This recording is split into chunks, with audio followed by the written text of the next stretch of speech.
उत्तराखंड की भौगोलिक संरचना।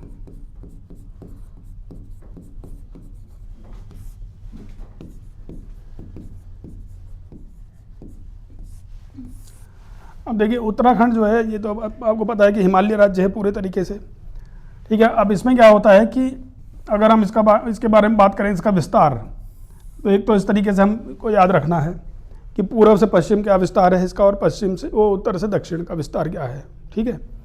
तो पूर्व से पश्चिम की ओर विस्तार क्या है इसका, ये क्या है, ये साउथ है। अब हमेशा ध्यान रखिए, मैप अगर कभी भी या डायग्राम आप बनाते हैं तो नाक की सीध में जो है, जैसे हम कॉपी देख रहे हैं ऐसे सामने देख रहे हैं, तो जो हमारे नाक की सीध में होगा ये नॉर्थ होगा हमेशा, ठीक है। कभी भी डायग्राम देखो, मैप देखो, इधर जो होगा ईस्ट होगा। तो अगर हमसे पूछे कोई उत्तराखंड का विस्तार जो है, अक्षांशीय विस्तार कितना है उत्तराखंड का अक्षांशीय विस्तार, तो कितना है उत्तराखंड का अक्षांशीय विस्तार ये बता। इसका मतलब क्या है, अक्षांश मतलब ये और ये है ना, इसी को कहा जाता है अक्षांश। तो कितने से कितने के बीच में है बताओ, 28 डिग्री, कितना है 28 डिग्री 43 मिनट से 31 डिग्री 27 मिनट, 31 डिग्री 27 मिनट तक, ठीक है। तो एक तो ये पूछा जा सकता है आपसे क्वेश्चन कि भाई कितना विस्तार है उत्तराखंड का। और ये क्या है, नॉर्थ, ये भी नॉर्थ है, ठीक है। और देशांतरीय विस्तार कितना है इसका, देशांतरीय विस्तार जो है 77 34 से 81 02, तो 77 डिग्री 34 मिनट से कितना है ये 81 डिग्री 02 मिनट ईस्ट, और ये भी क्या है ईस्ट है, ठीक है। तो यहाँ पे भी कभी कभी हम गलत कर देते हैं। अगर वो कभी ऑप्शन दे दे आपको कि भाई उत्तराखंड का देशांतरीय विस्तार जो है वो देशांतरीय विस्तार, अगर उन्होंने दे दिया आपको कि देशांतरीय विस्तार जो है, उन्होंने लिख दिया कि भाई कितने से बताया 77 डिग्री 34 मिनट वेस्ट से 81 डिग्री 02 मिनट ईस्ट है, तो ये गलत हो जाता है ऐसा, ठीक है। ये ध्यान रखिए, ये तो कोई मतलब सिंपल सा क्वेश्चन है जो आपसे कभी कभी पूछ लिया जाता है।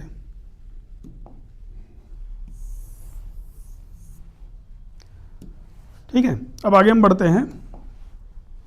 अब और क्या, जैसे और हमें और क्या इसके बारे में जानना है, एरिया क्या है इसका, यानी क्षेत्रफल कितना है, तो 53,000 सॉरी है ना, 53,483 वर्ग किलोमीटर है ये, ठीक है। ये सब तो ऐसा चीज़ है जो आपको सब जानकारी है, ठीक है। इसमें कुछ भी ऐसा नहीं है जो जिसके बारे में आपको जानकारी नहीं है। फिर ये पूछते हैं राज्य की लंबाई कितनी है, राज्य की लंबाई भाई पूर्व से पश्चिम, राज्य की चौड़ाई उत्तर से दक्षिण कितनी है ना, वो कितना है बताओ 358। डायग्राम से थोड़ा आपको ये याद रहेगा, रिवीजन करना। 358 किलोमीटर है ये वाला, ठीक है, पूरब से पश्चिम, ठीक है। ये वेस्ट है, देशांतर भले ही आपने ईस्ट लिखा है, लेकिन ये है उत्तराखंड का वेस्टर्न पार्ट, उत्तराखंड का पश्चिमी भाग, है ना। और उत्तर से दक्षिण कितना है बताओ 320 किलोमीटर, ठीक है, ये है। समझ में आ रहा है, तो ऐसे एक डायग्राम बना के आपको रखना है अपने पास, ठीक है। फिर उसके बाद बात आती है, अब इसमें जो है ये सब तो हम उसमें पढ़ेंगे जब उत्तराखंड का वो पढ़ेंगे हम, जैसे वो क्षेत्रफल वगैरह उत्तराखंड के जिलों वगैरह के बारे में। अच्छा, उत्तराखंड का कितना प्रतिशत भाग जो है पर्वतीय है, पर्वतीय भाग जो है उत्तराखंड का कितना है 86% 0.07%, ठीक है। और कितना मैदानी, बाकी जो है मैदानी है, बाकी मैदानी कितना बचा 13.93%, ठीक है। तो ये सब तो ऐसा भी पूछा जाता है आपसे, ये बेसिक क्वेश्चन है, ठीक है। इसमें कोई ऐसा वो नहीं है कि जो आपको कुछ अलग से बताया जाए। अब इसमें एक चीज़ आता है कि जो इसमें तुंगता यानी अल्टीट्यूड पूछा जाए कि भाई उत्तराखंड में जैसे कि उत्तराखंड एक हिमालय राज्य है, ठीक है, बताओ। एक उत्तराखंड हिमालय राज्य है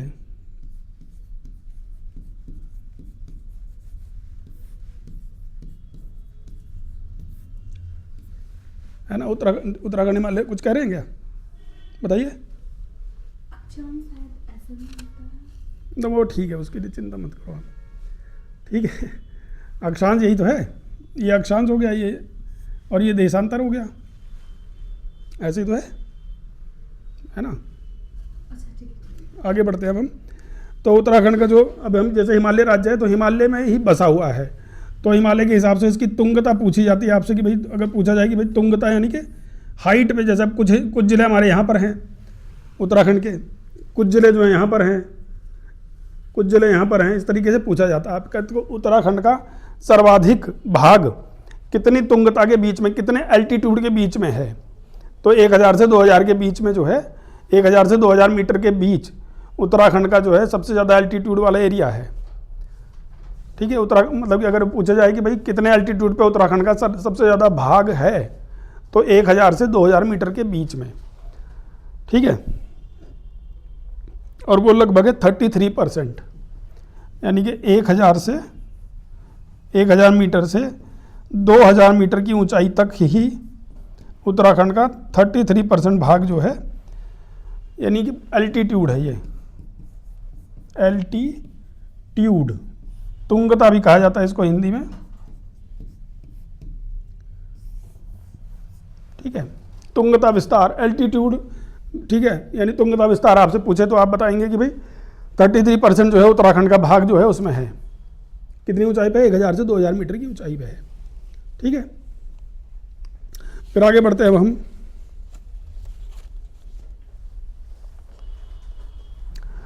अब अभी तक तो आपने ये सब जो फैक्चुअल चीज़ें हैं ये सब पढ़ी, अब हम पढ़ाई कर रहे हैं थोड़ी सी इस बारे में कि उत्तराखंड जो है, जैसे अब आप देखें हिमालय राज्य होने के नाते हिमालय में ही बसा है पूरा का पूरा हिमालयी राज्य है उत्तराखंड, ठीक है, हिमालय राज्य है।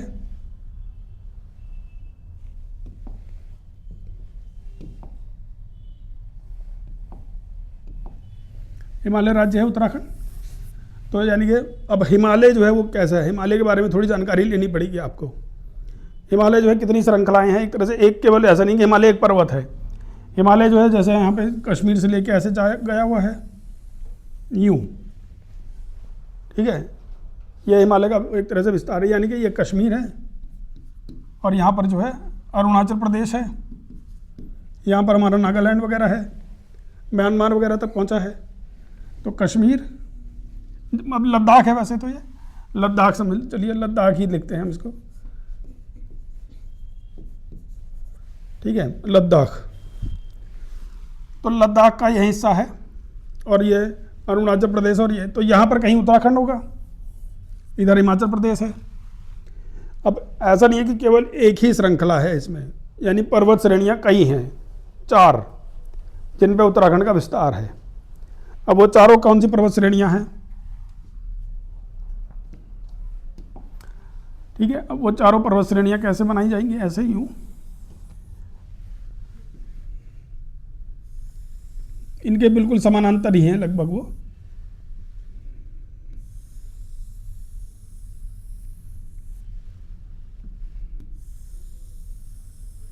अब शिवालिक जो है वो लगभग जाके हम मिल जाती है पूरा, इधर की तरफ जाके इसको जो है हम ऐसा कहते हैं कि ये जो है बिल्कुल इधर जाके कंप्रेस्ड है, ये और बहुत ज़्यादा कंप्रेस्ड है, यहाँ पर जो है ये कंप्रेस्ड है बहुत ज़्यादा, ठीक है। रीज़न इसका क्या है, रीज़न इसका ये है कि जो हमारा एक तरह से यूरेशियाई प्लेट के साथ जो भारतीय प्लेट टकराई है, यूरेशियाई प्लेट, ये प्लेट टेक्टोनिक थ्योरी में आप पढ़ेंगे इसको, अभी बता देता हूँ, यूरेशियाई प्लेट है और भारतीय प्लेट है, इनके टक्कर से ही जो है हिमालय पर्वत की उत्पत्ति हुई है। भारतीय प्लेट जो है पहले अफ्रीका का हिस्सा थी, ये पता है आपको, तो उनकी टक्कर की वजह से, और वो क्या है, यहाँ पर जो है पीवट है एक तरह से, यहाँ पे फिक्स है और ऐसे टकराई यूँ जा रही है, जैसे यहाँ पर कोई फिक्स है तो इसका मूवमेंट जो है ऐसे हो रहा है, अब जो लगातार ऐसे, तो इधर से प्रेशर और उधर का प्रेशर जो है वो हो रहा है बिल्ट, इसलिए वहाँ पर जो है थोड़ी इसका जो विस्तार है कम है। जो हिमालय की श्रृंखलाएँ हैं ना आपस में नज़दीक हैं, बल्कि कई बार तो ऐसा होता है कि शिवालिक और मध्य हिमालय महान हिमालय लगभग एक में ही कंप्रेस हो जा रहे हैं। यहाँ पर जो है चौड़ाई ज़्यादा है, इसका ये मतलब है, और यहाँ पर चौड़ाई जो है ये कम है, दिख ही रहा है। ठीक है, इसका ये रीज़न है क्यों, क्योंकि भारत की जो भारतीय प्लेट है वो इधर कश्मीर वाले हिस्से के पास से पीवेट हो चुकी है, एक तरह फिक्स है यहाँ पर। अब इसके यहाँ पर फिक्स होगी तो ऐसे जा रही है ये, तो लगातार बढ़ रही है ऐसे धीरे धीरे। ठीक है, लगातार जो है वो उसमें यूरेशियन प्लेट में घुसती जा रही है।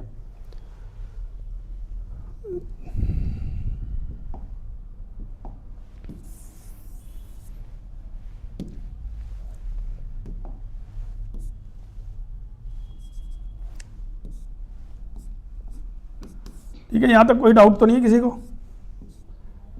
आगे बढ़ते अब हमसे ये पूछा जाएगा, अब हमसे ये पूछेंगे वो, मान लिया कि भाई जो हमारी अब हमसे जो हमारे लिए जो ज़रूरी है बात वो ये है, अब ये क्या है, ये पर्वत श्रेणी है, इसका नाम है ट्रांस हिमालय पर्वत श्रृंखला जो है ये है ट्रांस हिमालय। ये वाली कौन सी है? Great Himalaya, great Himalaya. ठीक है, या फिर वृहद हिमालय या महान हिमालय, एक ही बात है। ठीक है, कभी कभी वो आपको बोल देंगे कि भाई वृहद हिमालय कौन सा है, वृहद हिमालय, तो यही है वो। फिर दूसरे नंबर वाली जो वो है पर्वत श्रेणी, उसको क्या बोला जाता है? मध्य हिमालय, लघु हिमालय।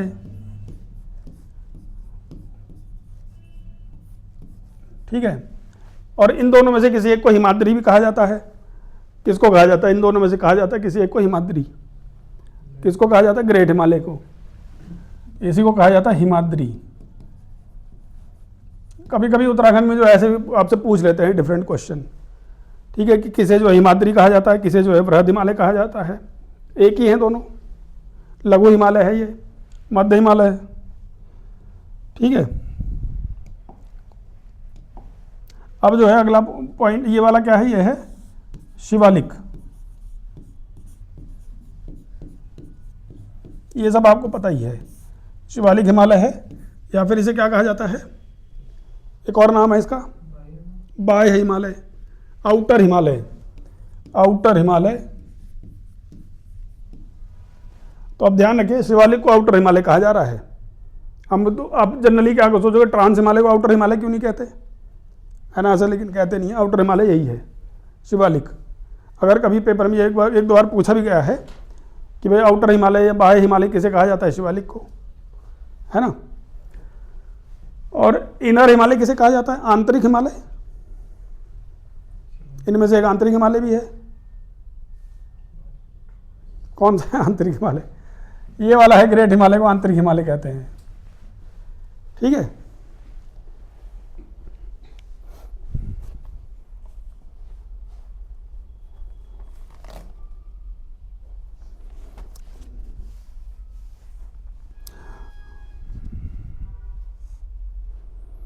ठीक है। अब आगे बढ़ते हैं अब देखिए हाइट वाइट आपसे पूछी जा सकती है कि भाई किसकी हाइट कितनी है, क्या है, वो सब तो हम जानकारी लेंगे ही, लेकिन अभी हम कंसेप्ट की बात कर रहे हैं। जैसे अब हमारे जो है कुछ ज़िले जो हैं ट्रांस हिमालय में भी आते हैं, केवल 3 ही ज़िले हैं जो ट्रांस हिमालय में आते हैं। ठीक है, और कुछ ज़िले हमारे जो हैं ग्रेट हिमालय में आते हैं, कुछ क्षेत्र जो है उत्तराखंड का मध्य हिमालय में आता है, और कुछ जो है शिवालिक में आता है। इनके बीच बीच में जो है कुछ खाइयाँ भी हैं, घाटियाँ भी हैं। जैसे देहरादून घाटी है, वो किन किन 2 श्रृंखलाओं के बीच में स्थित है। यहाँ पर जो है देहरादून घाटी है, ये लघु हिमालय और शिवालिक के बीच में देहरादून घाटी है।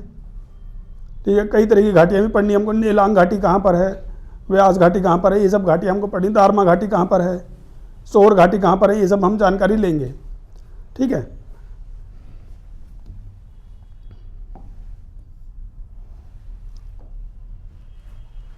तो यहाँ तक कोई डाउट है किसी को? क्लियर हो गया सब?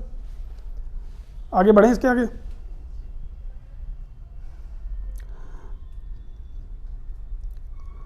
अब नीचे लिखें, उत्तराखंड को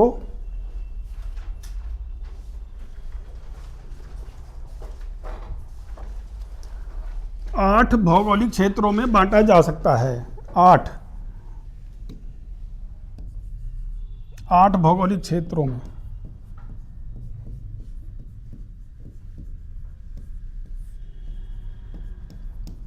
8 भौगोलिक क्षेत्रों में बांटा गया है। पहला जो है ट्रांस हिमालय। अब ये सब इसलिए बताया पहले आपको कि पता चल जाए ट्रांस हिमालय क्या है, ग्रेट हिमालय क्या है। दूसरा जो आएगा ग्रेट हिमालय, तीसरा आएगा लघु हिमालय,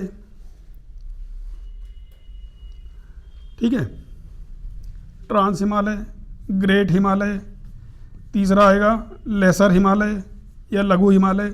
इनके बीच में आएगी एक दून घाटी, दून वैली, और फिर आएगा चौथा नंबर आएगा, इसको ए बी सी मार्क कर लेते हैं। ए जो है दून वैली, और चौथे नंबर पे हम रखेंगे शिवालिक, है ना। फिर उसके बाद एक शिवालिक के बाद आएगा, शिवालिक के बाद आते 3 हिस्से। जैसे ये शिवालिक है, ये वाला हिस्सा शिवालिक है। शिवालिक के जस्ट बाद जो है मैदान का हिस्सा शुरू हो जाता है, प्लेन, है ना। लेकिन एग्जैक्टली प्लेन तुरंत थोड़ी आ जाता है, पहले जो है भाबर आएगा, फिर तराई आएगा, फिर मैदान आएगा। भाबर और तराई में क्या, वो भाबर है, तराई है, भाबर, फिर आएगा तराई, और फिर आएगा मैदान, मैदान यानी प्लेन। ये क्षेत्र आएंगे जैसे हम शिवालिक से नीचे उतरते हैं। तो भाबर क्षेत्र किसे कहेंगे? भाबर क्षेत्र उसे कहते, बताओ किसको कहते हैं? जो कंकरीली पथरीली ज़मीन है, जहाँ पर कंकड़ पत्थर रहते हैं, बहुत पत्थर उत्तर के बोल्डर आगे बिखरे रहते, मतलब बिखरे रहते हैं, ठीक है, उसको बोलते हैं भाबर। फिर कभी ये पूछा जाता है कि नदियाँ जो है सामान्यतः जो है विलुप्त हो जाती हैं जाके, यहाँ पर ज़्यादातर नदियाँ क्या होती है भाबर क्षेत्र में जाके विलुप्त हो जाती हैं, क्योंकि दिखती नहीं, पत्थरों के नीचे बह रही होती हैं, ठीक है। फिर तराई क्षेत्र आता है। तराई क्षेत्र की खासियत क्या होती है? वहाँ पे जो है बहुत जल्दी पानी जो है एकदम पास में, मतलब कि सतह के बहुत नज़दीक होता है पानी, ठीक है। दलदली ज़मीन होती है वहाँ पर एक तरह से, काफ़ी घास वास जो है बहुत उगती है। जैसे उत्तराखंड के कौन से ज़िले हैं जो तराई क्षेत्र में आते हैं? उधम सिंह नगर बहुत पॉपुलर क्षेत्र है वो, उधम सिंह नगर जो है तराई क्षेत्र में आता है, बहुत पॉपुलर है वो। मैदानी जिला कौन सा है उत्तराखंड का? जैसे हरिद्वार का क्षेत्र है, उधम सिंह नगर का क्षेत्र है, पौड़ी का थोड़ा सा हिस्सा है ना, और किसका हिस्सा है? देहरादून का थोड़ा हिस्सा है जो मैदानी क्षेत्र में आता है। बस इतना ही है ना। तो ये सब हम पढ़ेंगे। तो यानी 4 ये हो गए, trans Himalaya, great Himalaya, lesser Himalaya, फिर दून, ये छोटा हिस्सा है दून। 5 ये हो गए, 6, 7, 8 भौगोलिक इकाइयाँ हैं उत्तराखंड की, ठीक है। एक क्वेश्चन ये हो जाता है कि उत्तराखंड जो है कितने भौगोलिक इकाइयों में बांटा गया है? 8 में, ठीक है।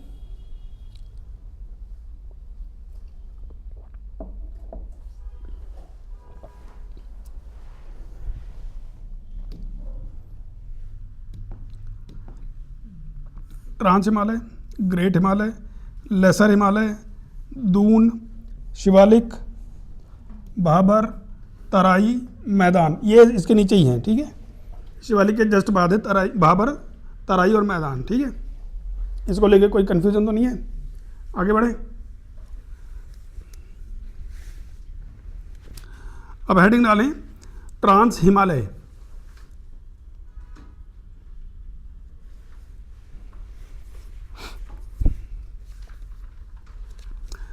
अब देखिए ट्रांस हिमालय जो है वो तिब्बती क्षेत्र में आता है।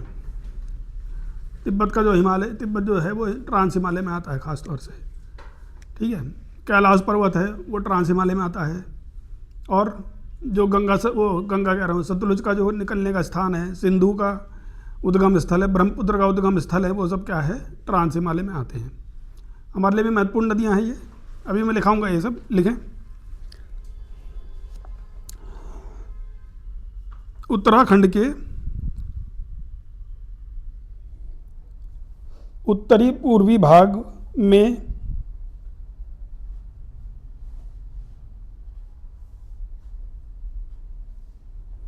अंतिम सीमा तक विस्तारित है। पॉइंट वाइज लिख लेंगे हम कि ट्रांस हिमालय जो है कहाँ से कहाँ तक है।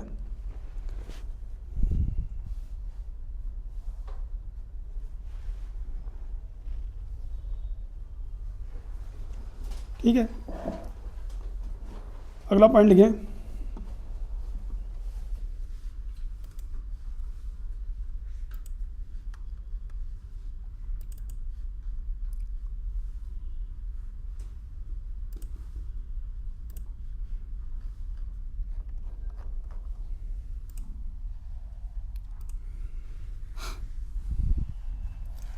अगला पॉइंट है दक्षिण में टेथिस भ्रंश द्वारा, अभी मैं भ्रंश भी बताऊंगा क्या होती है भ्रंश। दक्षिण में टेथिस भ्रंश द्वारा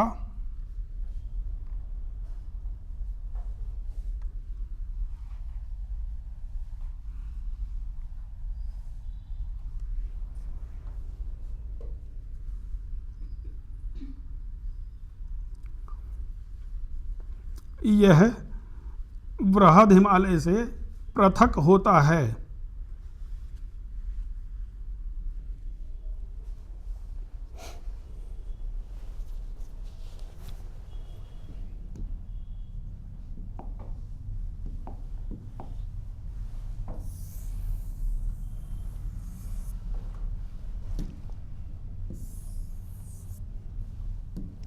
अब ऐसा होता है, देखिए हिमालय के बारे में एक जानकारी और मैं बता दूं आपको, जो जनरली आपसे पूछा भी गया है कई बार यहाँ से आपसे पूछा जाता है भ्रंश रेखाएं, है ना। तो आपको याद रखना पड़ता है कि भाई कौन सी भ्रंश रेखा किसके बीच में है। तो अगर ये मान लिया जैसे प्लेन, ये हिस्सा मान लिया जाए पृथ्वी है, पृथ्वी की सतह है, इसके ऊपर जो है ये है शिवालिक, फिर उसके बाद महान हिमालय, वो सॉरी लेसर हिमालय, फिर महान हिमालय, फिर लघु हिमालय, वो सॉरी ये ट्रांस हिमालय, ठीक है। ये ग्रेट हिमालय, सबसे ऊंचा जो है ग्रेट हिमालय ही है, फिर जो है ट्रांस हिमालय, और ये है लेसर हिमालय, और ये है शिवालिक। इनके बीच में जो है भ्रंश है, ये यहाँ पर जो है भ्रंश है। भ्रंश का मतलब क्या होता है कि जैसे हुआ क्या है, ये फोल्डिंग हुई इनकी, ऐसा हुआ कि इधर से जो है, जैसे ये प्लेन था एक हिस्सा, ऐसा मान लो जैसे ये टुकड़ा था पृथ्वी का, मिट्टी मतलब एक तरह से समझे कि पृथ्वी की टुकड़ा था पृथ्वी का, इधर से फोर्स लगा इसमें और एक फोर्स इधर से लगा। तो इसमें क्या होगा, जैसे आप देखते हैं भाई किसी चीज़ को पकड़ के ऐसे दबाओ तो वो जो है ऐसे ऊपर नीचे हो जाता है ना, तो ये ऊपर यही चीज़ जो है ऐसे ऐसे बन गई है।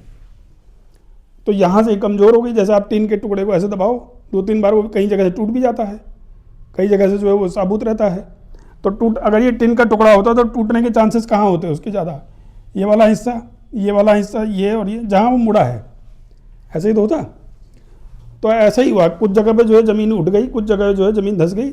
यहाँ इनको हम कहते हैं भ्रंश, जहाँ पे ज़मीन जो एक तरह से बीच में भ्रंश है इनको हम भ्रंश रेखाएं भी कहते हैं। इनके नीचे से जो है भ्रंश रेखाएं भी जा रखी हैं कुछ हिस्से की भी, ठीक है। तो भ्रंश रेखाएं जो है क्या, इनके बारे में भी जानकारी चाहिए हमको। ये एक तरह से बहुत संवेदनशील क्षेत्र है इसका, हिमालय का। भ्रंश रेखा जोशीमठ, जैसे जिसका नया नाम क्या है, ज्योतिर्मठ, जोशीमठ का नया नाम कर दिया ना उन्होंने, ज्योतिर्मठ। तो ज्योतिर्मठ यानी जोशीमठ जो है, उसके बारे में आपने कुछ दिन पहले अखबारों में पढ़ा होगा कि वहाँ पर जो है मकानों में दरारें पड़ रही हैं। तो रीज़न क्या है, उसके नीचे एक भ्रंश रेखा जा रखी है, समझे आप। तो यही है भ्रंश रेखाएं कि भाई कहाँ से जो है, जो बहुत संवेदनशील क्षेत्र यानी कमज़ोर हिस्सा है हमारी पृथ्वी का, इसलिए जो बहुत ज़्यादा भूकंप आने के चांसेस होते हैं हिमालय में, इन्हीं सब वजहों से, भ्रंश रेखाओं की वजह से, ठीक है। तो अब जैसे ये ट्रांस हिमालय है, ये ग्रेट हिमालय है, तो इसके बीच में कौन सी भ्रंश रेखा है, हाँ बताओ, ये वाली कौन सी भ्रंश रेखा है, टेथिस। कोई बात नहीं, अभी जो बताया वो क्या नाम है उसका, टेथिस है ना, टेथिस भ्रंश, टेथिस भ्रंश है ये। इसके बीच ये जो ट्रांस हिमालय और ग्रेट हिमालय के बीच में अगर क्वेश्चन पूछा जाए तो आप टिक कर सकते हैं, ठीक है। आगे बढ़ते हैं अब हम।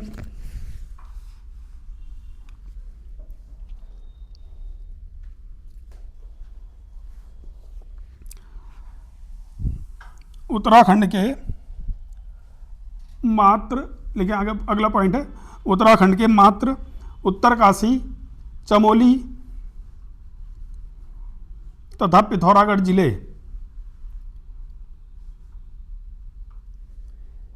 इस श्रेणी में अवस्थित हैं। पूरी तरह नहीं, लेकिन इनका हिस्सा आता है उसमें, इस श्रेणी में अवस्थित हैं, ठीक है।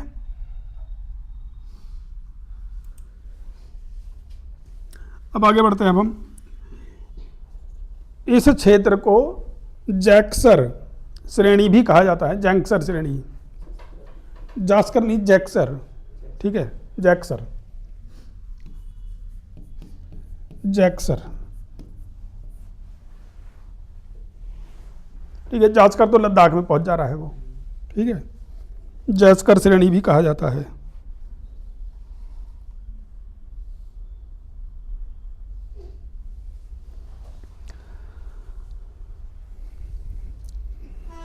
अगला लिखें, भारत की सबसे ऊंची चोटी Godwin Austen K2, Godwin Austen K2 trans Himalaya में ही है, लेकिन ये उत्तराखंड में नहीं है, ठीक है।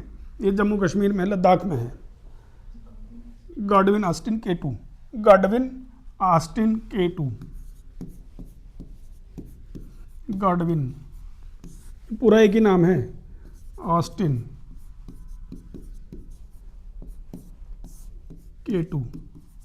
पीओके में है वैसे, अब तो पाक ऑक्यूपाइड कश्मीर जो है उसमें है, लेकिन ये कहा जाता है भारत का ही हिस्सा कहा जाता है, तो फिर इसलिए हम ये बोलते हैं, ठीक है। तो ये यहाँ पर अवस्थित है, इधर कहीं यहाँ पर है, ठीक है।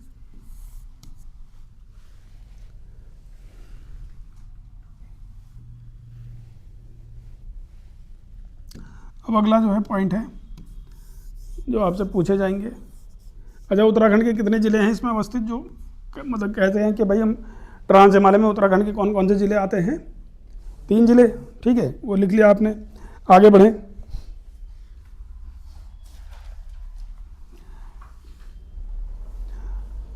लेकिन ट्रांस हिमालय श्रेणी से सतलुज, ब्रह्मपुत्र तथा सिंधु, सतलुज, ब्रह्मपुत्र तथा सिंधु जैसी पूर्ववर्ती नदियां, पूर्ववर्ती नदियां निकलती हैं। पूर्ववर्ती नदियां किसे कहते हैं? पूर्ववर्ती नदियां वो होती हैं जो हिमालय की उत्पत्ति से पहले थी, यानी वो पहले ही नदियां थी, मतलब वहाँ पे हिमालय की उत्थान हो रहा है, ठीक है, लेकिन वो नदियां जो हैं पहले से ही यहाँ पर हिमालय के मतलब पूर्णतः उत्थान होने से पहले ही बन चुकी हैं वो नदियाँ, और हिमालय को काट रही हैं वो, ठीक है। तो जो नदी हिमालय को काट रही है उसे कहा जाएगा पूर्ववर्ती।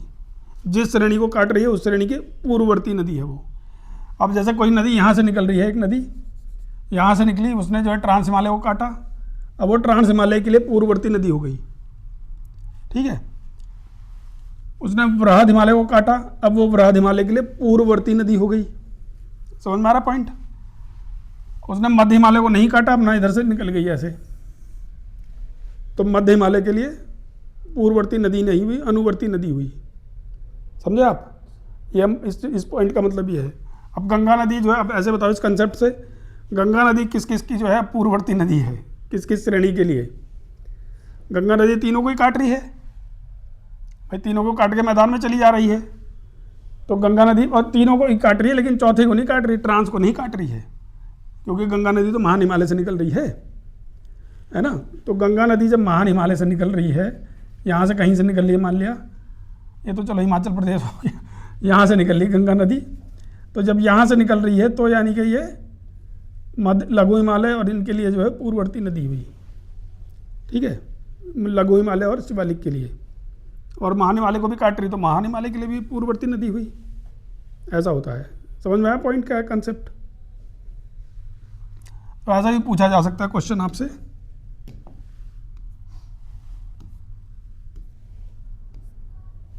आगे बढ़ते हैं अब हम। आगे लिखें, ट्रांस हिमालय एक वृष्टि छाया क्षेत्र है। अगला पॉइंट है, ट्रांस हिमालय एक वृष्टि छाया क्षेत्र है। वृष्टि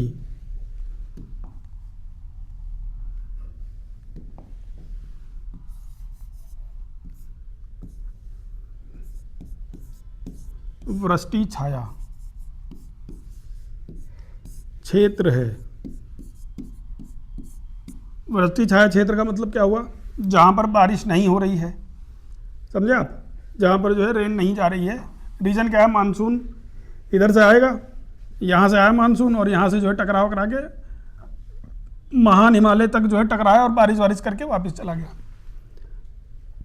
ट्रांस हिमालय तक जा ही नहीं रहा है, तो इसलिए उसे कहा जाता है कि वृष्टि छाया क्षेत्र, यानी बारिश से बचा हुआ क्षेत्र है वो, जहाँ पे बारिश नहीं हो रही है। समझे आप? तो यानी एक तरह से मरुस्थल टाइप जगह हुई वो, सबसे कम बारिश होती है वहाँ पे, है ना। तो ये कहा जाता है कि आपसे पूछा भी जाता है क्वेश्चन कि भाई भारत में अगर पूछा जाए कि भाई उत्तर भारत में सबसे कम बारिश कहाँ होती है, तो इन्हीं पहाड़ियों पे होती है सबसे कम बारिश, जहाँ हमें लगता है ना बर्फ़ जमी हुई है। तो बर्फ़ जमना एक अलग चीज़ है, लेकिन बारिश कम होती है वहाँ पे। अब हमारे यहाँ थार मरुस्थल है, लेकिन थार मरुस्थल को अगर अलग हटा दिया जाए तो इन्हीं क्षेत्रों में सबसे कम बारिश हो रही है। और ट्रांस हिमालय में तो थार मरुस्थल से भी कम बारिश होती है, ठीक है, क्योंकि वृष्टि छाया क्षेत्र। समझ में आया आपको?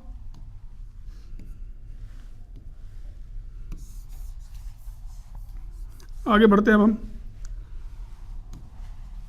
अब इनको जो है इसमें जो है सच्चर, जो अभी जैसे बताया भाई ने उन्हें कि सच्चर जोन जो है वो, लेकिन सच्चर जोन ट्रांस हिमालय तथा महान हिमालय को अलग करता है।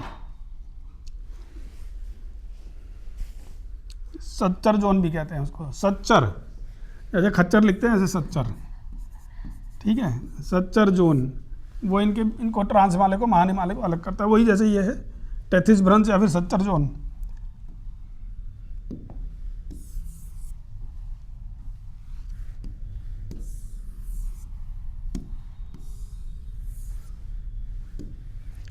ठीक है, तो ये सही वो है। चलिए आगे बढ़ते हैं अब हम इसमें। अब अगला हेडिंग है बृहद हिमालय। बृहद हिमालय, बृहद हिमालय लिखे हैं, इसे हिमाद्री या उच्च हिमालय भी कहते हैं। वो आपने लिख ही लिया है कि भाई ग्रेट हिमालय को बृहद हिमालय, हिमाद्री, उच्च हिमालय ये सब कहते हैं, लिखने की जरूरत नहीं है। चलो अगर ये डायग्राम बनाए, डायग्राम जरूर बना लेना, और ये भी बना लेना आप। ये हिमालय की श्रेणियाँ हैं और बीच में जो भ्रंश घाटी, भ्रंश है जो बीच बीच में है, ठीक है। और ऐसा नहीं है खाली हिमालय में ही भ्रंश है, और भी जगह भ्रंश है। अभी आप पढ़ेंगे बंगाल तक जो है भ्रंश मिलेंगे आपको, मालदा भ्रंश, ठीक है, और जगह भ्रंश मिलेंगे आपको। आगे बढ़ते हैं अब हम। अच्छा, ये मालदा भ्रंश का नाम आ ही गया है जैसे, तो जो यहाँ पर जो है ये कहा जाता है मेघालय वगैरह की जो पर्वत श्रेणियाँ हैं वो भी जो है इसका ही हिस्सा आती हैं।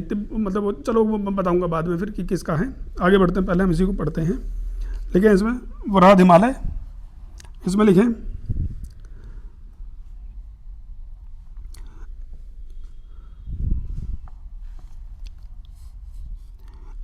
इसकी ऊंचाई 4500 मीटर से 7817 मीटर तक है।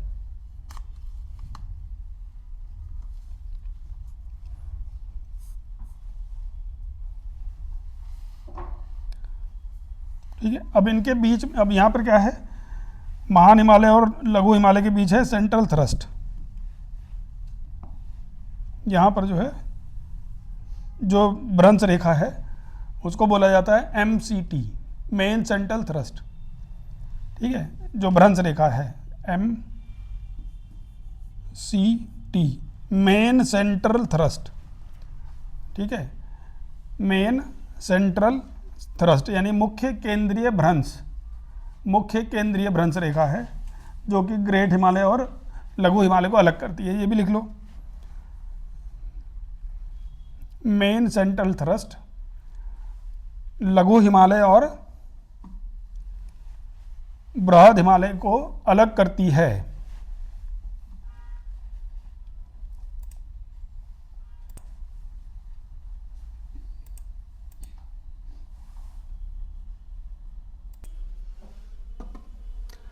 अब यहाँ पर जो है हमारा आता है कि जो आपने महान हिमालय जैसे लिख रहे हैं उसमें क्या क्या लिख लिया आपने, इसमें ये लिख लिया सेंट्रल थ्रस्ट लिख लिया आपने। फूलों की घाटी जो है वो भी इसी पर है, फूलों की घाटी जो है वो भी महान हिमालय में ही आती है, ठीक है। भोटिया जनजाति है हमारी, वो भी महान हिमालय पे ही रहती है, जो भोटिया जनजाति है, ठीक है। और नंदा देवी जो उत्तराखंड की या भारत की जो है एक तरह से, भारत की जो कौन से नंबर की पर्वत चोटी सब तो वो है, तीसरे नंबर की है ना, कंचनजंगा के बाद है नंदा देवी। तो वो भी जो है महान हिमालय पे आती है। उत्तराखंड की सबसे ऊंची चोटी है नंदा देवी, है ना। नंदा देवी जो है, नंदा देवी पर्वत चोटी, ये भी जो है इसी महान हिमालय में आती है, जो कि राज्य की सबसे ऊंची चोटी है और भारत की तीसरे नंबर की सबसे ऊंची चोटी है। और कौन कौन सी पर्वत चोटी आती है इस पे? कामेट पर्वत आती है, बंदरपूंछ पर्वत आती है। ये सब जो है महान हिमालय पे ही, यानी कि महान हिमालय जो है उसी पर सबसे बड़ी बड़ी चोटियाँ जो है वो इसी पर हैं। एवरेस्ट, एवरेस्ट किसका हिस्सा है? महान हिमालय का, भले ही वो उत्तराखंड में नहीं है, ठीक है, लेकिन वो महान हिमालय का ही हिस्सा है, ठीक है। आगे लिखे नेक्स्ट। बुग्याल कहाँ मिलते हैं? वृहद हिमालय के निचले भागों में, ये भी लिख लो। वृहद हिमालय के निचले भागों पर बुग्याल पाए जाते हैं। बुग्याल यानी अल्पाइन घास होती है ये, बुग्याल, घास के मैदान, अल्पाइन घास के मैदान, एल्पाइन।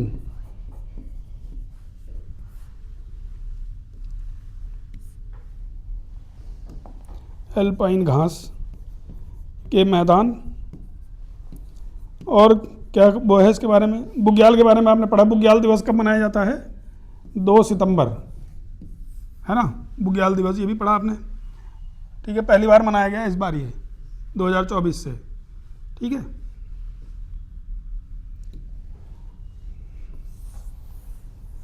तो ये जो है आपका महान हिमालय खत्म हुआ। अब हम पढ़ेंगे मध्य हिमालय, लघु। अच्छा, इस पे जो है जिले कौन कौन से हैं? अगर हमसे पूछे कोई, तो इस पे जो है हमारे जिले कौन कौन से, उत्तराखंड राज्य के कौन कौन से जिले जो हैं वो महान हिमालय पे हैं? तो लिख लीजिए 6 जिले हैं। रुद्रप्रयाग, चमोली, उत्तरकाशी, टिहरी, अल्मोड़ा, पिथौरागढ़, ठीक है। और नदियों के स्रोत भी हैं ये। कौन कौन सी नदियाँ निकलती हैं इससे? गंगा, है ना। एक तो मुख्य नदी जो है गंगा ही है, जो सबसे प्रमुख नदी है। नदियाँ हम विशेष रूप से जो है उसमें पढ़ेंगे हम। गंगा क्या, बल्कि एक तरह से गंगा तो बाद में बनती है नदी। भागीरथी नदी निकलती है। अगर कोई आपसे मतलब ये कहे कि भाई महान हिमालय से कौन सी नदी जो है निकलती है, तो ये हालांकि आप जो है जब नदी वाला चैप्टर पढ़ेंगे तो आप ये पढ़ लेंगे। भागीरथी नदी है, भागीरथी। अलकनंदा है, ठीक है। तो ये नदी वाले चैप्टर में आप पढ़ेंगे। तो कुछ कई जो हमारे भारत की प्रमुख नदियां हैं, कई सारी वो वृहद हिमालय उससे निकलती हैं, वृहद हिमालय से, महान हिमालय से, ठीक है। आगे बढ़ते हैं अब हम। अब अगला लिखे लघु हिमालय, ठीक है। तो लघु हिमालय जो है वो क्या है?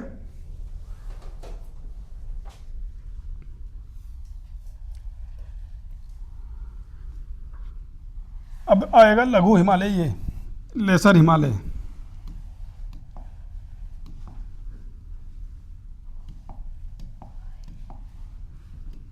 ठीक है। लेसर हिमालय, लेसर हिमालय और शिवालिक हिमालय के बीच में जो है एक भ्रंश रेखा है, उसका नाम क्या है? ठीक है, ये भी पूछा जा सकता है आपसे। अब ये जो भ्रंश रेखा है इसका नाम क्या है? मेन बाउंड्री थ्रस्ट, है ना, MBT, मेन बाउंड्री थ्रस्ट, ठीक है। इसको एक देखिए, एक चीज और ध्यान रखिए, टेथिस भ्रंश, सच्चर भ्रंश, और क्या कहा जाता है? तिब्बत सांगपो भ्रंश, तिब्बत सांगपो थ्रस्ट, TST, ये सब इसी के नाम हैं, टेथिस भ्रंश के, समझे आप। लेकिन इनके यही नाम है बस, MBT main boundary thrust, MCT main central thrust, ठीक है। अब लगे हाथ एक और भ्रंश बता देता हूँ मैं आपको, जो आखिरी भ्रंश है यहाँ की। अब यहाँ से जब मैदान शुरू हो जाता है ना, तो यहाँ पर भी एक भ्रंश आती है, उसको बोलते हैं HFF, Himalayan front fault, HFF, ये भ्रंश है जो मैदान और शिवालिक के बीच में आती है, भ्रंश रेखा, ठीक है। उसको बोलते हैं HFF, ठीक है। वो आप पढ़ेंगे, खैर चलो। पर ये पूरा भ्रंश का जो डायग्राम है ये पूरा हो गया, जो आपको जो है पेपर में काम आएगा काफ़ी, ठीक है। लघु हिमालय लिख लिया आप, लिखें उसमें ऊंचाई 1200 मीटर से 4500 मीटर तक है।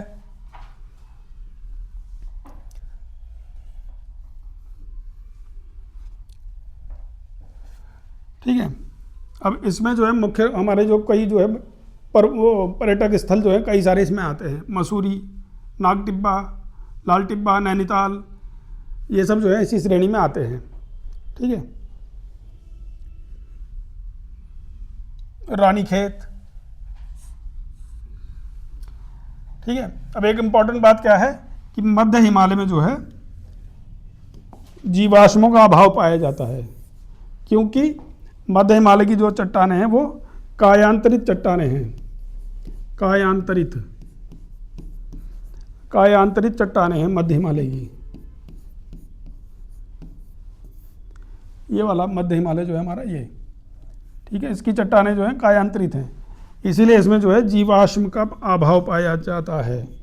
जीवाश्म नहीं पाए जाते, बाकियों में पाए जाते हैं क्योंकि वो अवसादी चट्टानें हैं। अवसादी यानी मिट्टी के ढेर वाली। ठीक है, जैसे मिट्टी जमा करते रहो, बचपन में खेलते थे कि मिट्टी जो है जमा करते रहे ऐसे ऐसे। ठीक है, ये चट्टान बन गई तो इसको जो है ये अवसादी चट्टान है, लेकिन इसमें प्रेशर पड़ा दोनों इसका श्रेणियों का। ठीक है, तो इस वजह से जो है ये कायांतरित चट्टान बन गई। ठीक है, प्रेशर और हीट की वजह से ही जो है किसी में चट्टान में कायांतरण होता है, रूपांतरण होता है। आप लोगों में भी ऐसे ही होगा, जब तक प्रेशर नहीं झेलोगे तब तक जो है रूपांतरण थोड़ी होगा, तब तक ऐसे मिट्टी के ढेर बने रहोगे। जब प्रेशर झेलते रहोगे तब बनोगे भाई कुछ बढ़िया चीज़, है ना। आगे बढ़ते हैं अब हम। लघु हिमालय क्षेत्र से नयार, सरयू जो नदियाँ निकलती हैं उनके नाम हैं। लघु हिमालय क्षेत्र से नयार, सरयू,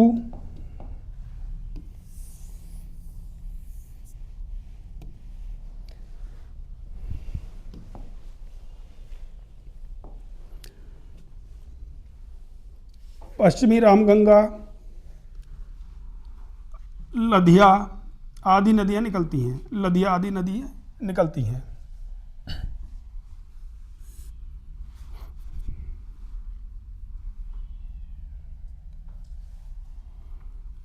ठीक है, अब इसकी जो एक खासियत है, मतलब इसकी मध्य हिमालय की इसकी एक खासियत है, इसमें जो है संरचनात्मक खिड़की पाई जाती है। संरचनात्मक खिड़की।